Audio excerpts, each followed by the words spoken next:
হরে Krishna Bengali blogger Yashoda চ্যানেলে সবাইকে স্বাগত জানাই। কেমন আছেন আপনারা? আশা করি সবাই খুব ভালো আছেন। শ্রীধাম গুরুকুঞ্জ আশ্রমে আমরা সবাই ভালো আছি।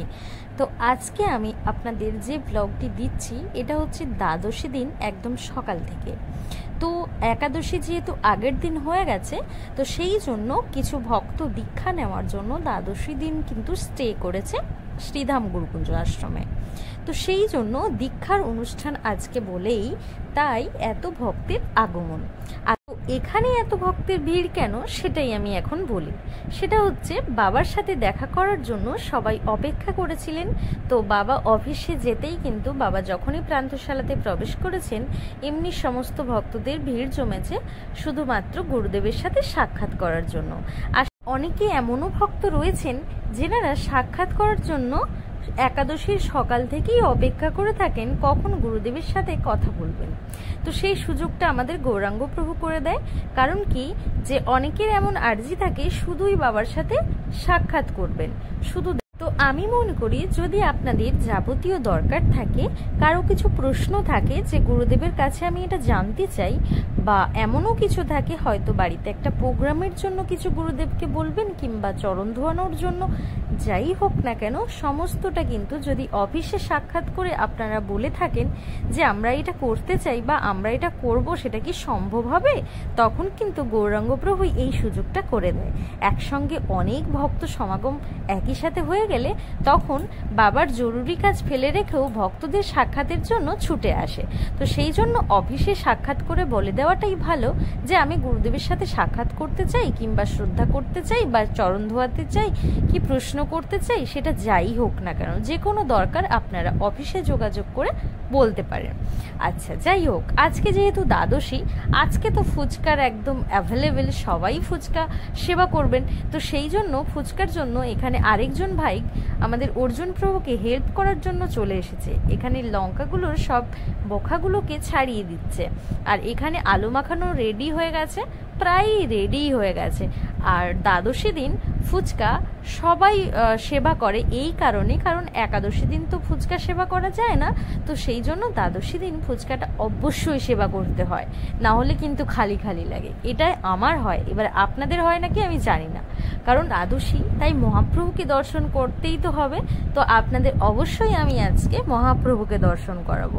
আমাদের সকালটা শুরু হয় মহাপ্রভুকে দর্শন করে, আর আপনাদের সকালটা শুরু হয় হয়তো অন্য কিছুতে, কিন্তু আমি তো যখন ব্লগ দিই সেটা হচ্ছে দুপুর হয়ে যায়। তারপরেও যাই হোক, সারা দিনের মধ্যে তো একবার মহাপ্রভুকে দর্শন তো হয়ই, তাই না? তো আপনাদের জন্য অবশ্যই আমি মহাপ্রভুকে দর্শন করাবো। এখানে দেখুন মালা গাঁথা চলছে গুরুদেবের জন্য এবং মহাপ্রভুর জন্য, আর সকল যে গোপাল রয়েছে, জগন্নাথ রয়েছে, প্রত্যেকের জন্য এখানে মালা গাঁথা চলছে। বিভিন্ন ধরনের ফুল আনা হয়েছে, তো তার সঙ্গে ভালো ভালো ফুল দেখেই কিন্তু মালা গাঁথাগুলো চালু হচ্ছে। আর এখানে আপনারা মহাপ্রভুকে দেখেছেন একদম সিম্পল ড্রেসে রয়েছেন। বর্ষা হলেও কিন্তু খুব একটা ভারী ড্রেস আমাদের মহাপ্রভু পরেন না। এইবার রথ আসছে সামনে, রথের জন্য তো একটু ভারী পোশাক পরতেই হবে, সেটা মহাপ্রভুর কষ্ট হলেও পরতে হবে, কারণ ভক্তরা ওনাকে রাজকীয় বেশে দেখতে চান। তো সেই জন্য রথের জন্য উনি সুন্দর করে সাজবেন, আর সেটা আপনারা রথেই আপনারা দর্শন করে নেবেন। যেনারা আসবেন তেনাদের জন্য তো গুরুকুঞ্জ আশ্রম রয়েছেই, আর যেনারা আসবেন না তেনাদের জন্য আমাদের এই গুরুকুঞ্জ আশ্রম থেকে বেঙ্গলি ব্লগার যশোদাজি এই চ্যানেলটি আপনাদের জন্য রয়েছে সমস্ত আপডেট পাওয়ার জন্য। এখানে দেখুন সমস্ত ভক্ত ঠিক ধারে ধারে একদম বসে রয়েছে। কেন বলুন তো? এখানে নাম সংকীর্তন চলছে। আসলে নাম সংকীর্তন যখন হয় অনেকের এমনটা হয় আমি বোধহয় পারবো না, এমনটাই হয়, কিন্তু আবার অনেক ভক্ত এগিয়ে আসেন নাম সংকীর্তন করার জন্য।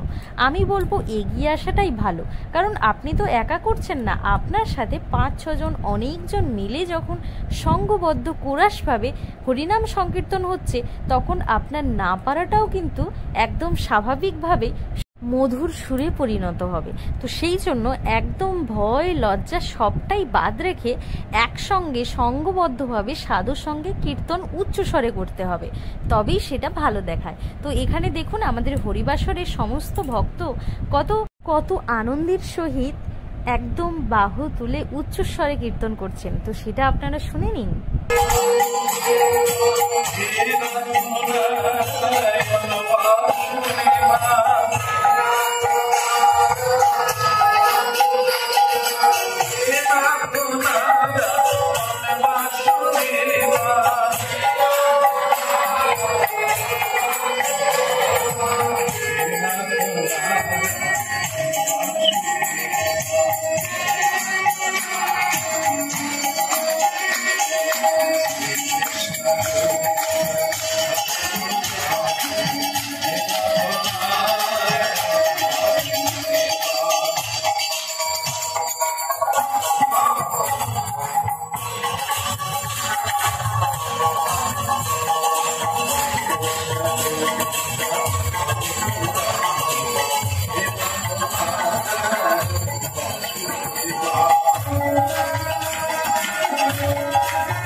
এইবার চলুন, ভাগবত তো শেষের দিকে, এইবার আমি আপনাদের দর্শন করাতে চলেছি ভক্তদের সেবা। যেনারা একাদশী করেছেন তেনাদের উদ্দেশ্য কিন্তু একটাই, যে আমরা একাদশী পালনটা করব কোনো ভক্তকে সেবা দিয়েই। তো আমাদের গুরুকুঞ্জ আশ্রমে তো এত ভক্তের আগমন হয়েছে, তো তেনাদের সেবা দেওয়ার পরেই আমরা সবাই মিলে সেবা করব এবং এই একাদশীর পালনটা সুন্দরভাবে করব। এটাও বলা হয়েছে যে একাদশীর পালন যদি সঠিক মতো না হয় তাহলে কিন্তু একাদশীর ফলটা একদম পূর্ণ হয় না, আধা থেকে যায়। তো সেই চেষ্টা করতে হবে যেন ব্রতটা সুন্দরভাবে শেষ হয় এবং পালনটাও সুন্দরভাবে হয়। তো সেই জন্য আমাদের দেখুন ভক্ত সেবা শুরু হয়ে গেছে। আর দ্বাদশী দিন ভক্ত এতটা পরিমাণ হয়ে থাকে এখন যে সবাইকে একদম সঠিক জায়গায় বসিয়ে তারপর সেবা দিতে একটু তো লেট হয়, কারণ তো চলুন চলে যাই একদম তারপরের দিন সকালে। সকালে আমার দুই মেয়ে এমন একটা ব্যাপার করেছিল যেটা আমি একটু তুলে রেখেছিলাম। সেটা হচ্ছে আমার মেয়ে হয়েছে ম্যাডাম, বড় মেয়ে হয়েছে ছাত্রী। শুনে নিন।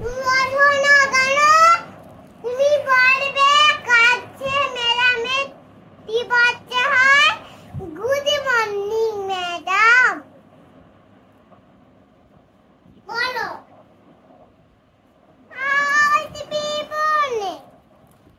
গুড মর্নিং ম্যাডাম, এইটা তুমি না পড়া দেয়নি। ঠিক আছে, আমি কালকে পড়া দিয়ে দেবো। এইটা আজকেই পড়া দিয়ে দাও, দিয়ে দাও। আচ্ছা ঠিক আছে। ওইটা অনেক দিন আমি পড়া দিচ্ছি, এখন বাংলা খাতা দাও, তারপরে আমি পড়া দিচ্ছি। ইংরেজি তো হবে আজকে, আজকে ইংরেজি তো কালকে সন্ধ্যাবেলা হবে। ম্যাডাম, এই ইংরেজিটা সকালে হবে। আরে ঠকা ঠকা, হ্যাঁ ঠকা ঠকা আমি লিখে দিচ্ছি, তাহলে তুমি পণ্য করেই যাবে। ঠিক আছে? এইটা এই যে নির্মল কালো মঙ্গল এখান থেকে যাচ্ছি। হ্যাঁ গো, এখানটা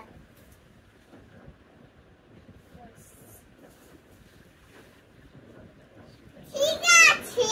তোমার এইটা আমি বুঝতে পারছি না, ওই যে নীল পরকারে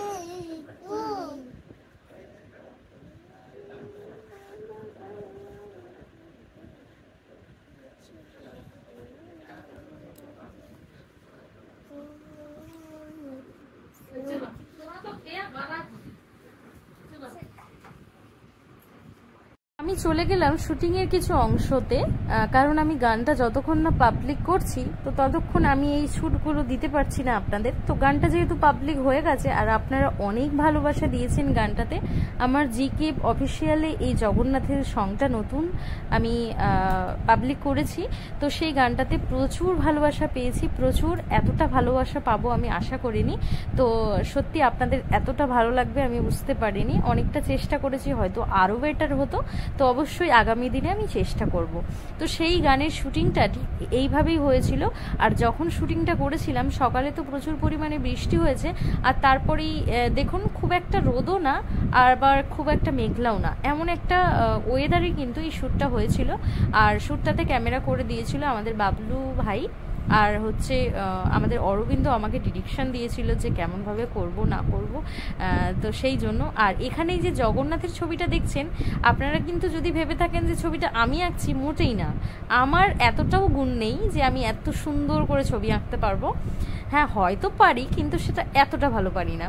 এটা একটা ভাই আমাকে এঁকে দিয়েছে, সেটা আশ্রমের কোনো ভাই না, আমাদের আশ্রমের সঙ্গে যুক্ত একজন ভাই। তো সেই আমাকে এত সুন্দর একটা ছবি আমাকে দিয়েছে। তো আমি শুধু ছবিতে চোখটা বাকি রাখতে বলেছিলাম, যে এমন কিছু রাখবে যেটা আমি আমার পক্ষে অসুবিধা যাতে না হয়, সেই জন্য চোখটাই বাকি রেখেছিল। জগন্নাথ বলরাম সুভদ্রার চোখটাই শুধু আমি এঁকেছি, তাই হয়তো খারাপ হয়ে গেছে জানি না। তো আমি এঁকেছি। আর এখানে এই যে বনুকে আমি দেখেছি আমার সই হিসাবে, যাতে আমার সাইডে থাকে তাহলে ভালো লাগবে। না নিঃশ্বাস ছাড়বে, এটাতে ছাড়বে, তবে এটাতে জোর পাবে, এদিকে ছাড়বে, এটা নেবে, এটা ছাড়বে, এরকমই। আল্লাহ আল্লাহ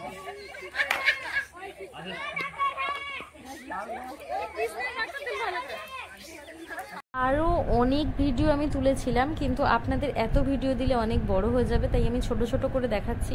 আর তারপরে শুটিং শেষে একদম বিকেল টাইমটাতে আমাদের আশ্রমে যোগা এখন শুরু হয়েছে। প্রত্যেক দিন ঠিক আরতির আধা ঘন্টা আগেই আমাদের বাগানে শুরু হয় এই যোগা। তো ভাইরাই সবাই মিলেই আমরা এই যোগাটা করি। আর এখন যা পরিস্থিতি, প্রত্যেকেরই এই যোগা এক্সারসাইজ সবারই প্রয়োজন। তো সেই জন্য দেখুন আমরাও আর বসে থাকিনি যে বসে বসে দেখছি বা ক্যামেরা করছি, এমনটা না। দেখুন আমিও কিন্তু লেগে পড়েছি, কারণ সকাল থেকে একটু তো পরিশ্রম হয়েছেই, কারণ সকাল থেকে রোদেই ছিলাম সারাক্ষণ। তো এখানে ওখানে করে শুটিং করেছি, তো সেই জন্য এখানে একটু এক্সারসাইজ একটু যোগা করে নিচ্ছি, মনটাও ভালো হয়ে যাবে আর শরীরটা তো ভালো হবেই। তো সেই জন্য এখানে সবাই মিলে বসে পড়েছি। আর আরতির আগেই এই কাকিমারা সবাই চলে এসেছেন। তো এসেই দেখুন সবাই বসে গেছে এক্সারসাইজ করার জন্য। তো একা করতে না ভালো লাগে না, আর এখানে সবাই মিলে করলে তাহলে কিন্তু জিনিসটা করতে আপনার বোর লাগবে না। হ্যাঁ, তো জিনিসটা কিন্তু আপনারা সহজেই করতে পারবেন। তো এখানে সবাই এই যে বসে পড়েছি। আর রথে যারা নাচবে এই বাচ্চাগুলো, তো এরাও কিন্তু এখানে নাচ প্র্যাকটিস করার জন্য এসেছিল। তো সবাইকে আমি বললাম যে সবাই ব্যায়াম করো এখানে। তো দেখুন সবাই মিলে করছে আর বেশ ভালো লাগে কিন্তু দেখতে। তো আপনারা যারা ভিডিও দেখছেন তেনাদেরকেও বলছি আপনারা কিন্তু চাইলে আসতে পারেন। ধরুন আজকে অনেক ধরনের ভিডিও ক্লিপ আমি আপনাদেরকে দেখালাম, শুটিংয়ের দেখালাম, দ্বাদশী ব্লগ দেখালাম, ভক্ত সেবা দেখালাম। তো এরপরে আরও ভিডিও, সুন্দর সুন্দর ভিডিও যেতে চলেছে, কারণ বুঝতেই পারছেন যে সামনেই রথ। তো চলুন ব্লগটা এন্ড করছি, আবারও নতুন ভিডিওর সঙ্গে দেখা হচ্ছে। ততক্ষণ ভালো থাকুন, সুস্থ থাকুন এবং যেভাবে সঙ্গে রয়েছে এভাবেই সঙ্গে থাকুন। হরে কৃষ্ণ।